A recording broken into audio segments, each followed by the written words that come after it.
Hello, it's Mel again at SMX West, and I'm with Duane Forrester, no longer with Bing, but now with Bruce Clay. How's that all going? It's going very well. Having a great time, smart people, and loving California. Fantastic. Better out of the Seattle rain. We're talking about link data, but not for necessarily SEO, but more creative ways. Yep. How do you look at link data beyond SEO? What kind of things do you suggest? Our users and viewers of this use link data and tools like Majestic. It's a really interesting area, right? When you start talking about links, everybody immediately thinks, oh, SEO and bad and whatever. But the reality is that links are still a great source of direct traffic. I think, I love reports like this. I love the data like this. This is a great opportunity to uncover partners and new areas to look into, businesses that you might not have realized are kind of ancillary to your business, but would support you in some way. And this identifies them. It's an opportunity then to say, hey, you know what? We got to look at these people. And a lot of traditional sources, they don't provide this information to you.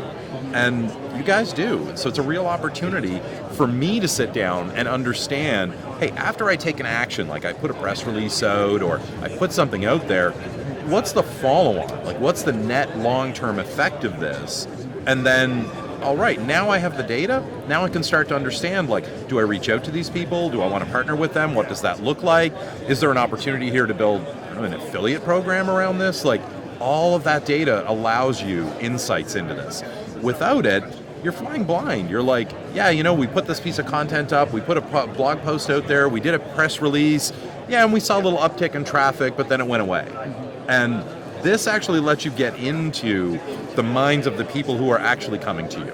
That is hugely valuable because now you can take those extra steps. You can take the next steps to reach out, to develop the conversion, and to continue that conversation. So we've been talking to PR agencies and actually demoing Majestic, and they've been like, wow, you mean I can actually see who's been linking to the press release? Because all they get is metrics like impressions and engagement. Right. One of the things we talked to them about was understanding if someone gets a mention but not necessarily... Yes. Because they measure mentions. Yes, linkless attribution. Yeah, linkless. But what about the links going to the New York Times Post that mention that particular thing? Exactly. And see, there's a lot of follow-on value to that because obviously there's a lot of people linking to the New York Times Post on this, but there's probably a lot of thought leaders in the area that you would like to connect with. And this is an invitation to connect with them. They're obviously interested in the topic. You're mentioned in the topic. This is a chance for you to carry the conversation directly with that person.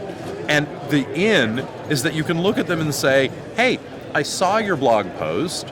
I thought it was really insightful. Would you like to talk more about it? Now you have a direct relationship with that person.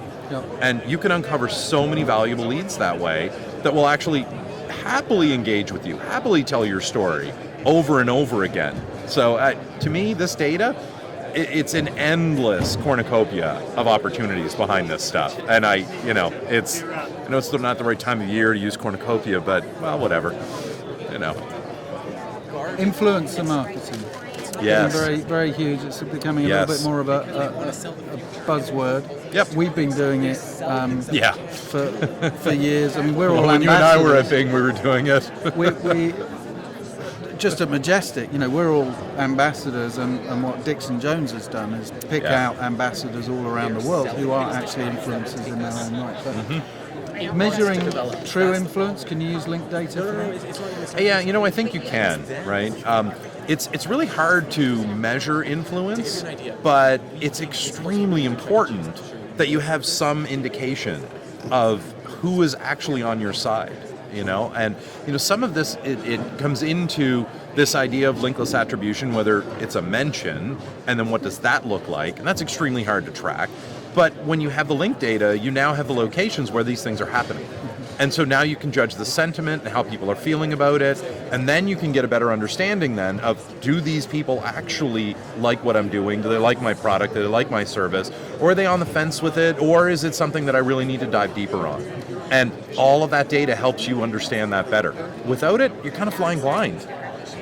Well, thanks, Duane. So glad that you've landed so well post-Bing and that you're having a good time, and look forward to seeing that tan get deeper every day. Deeper every day. That's the goal. Thank you.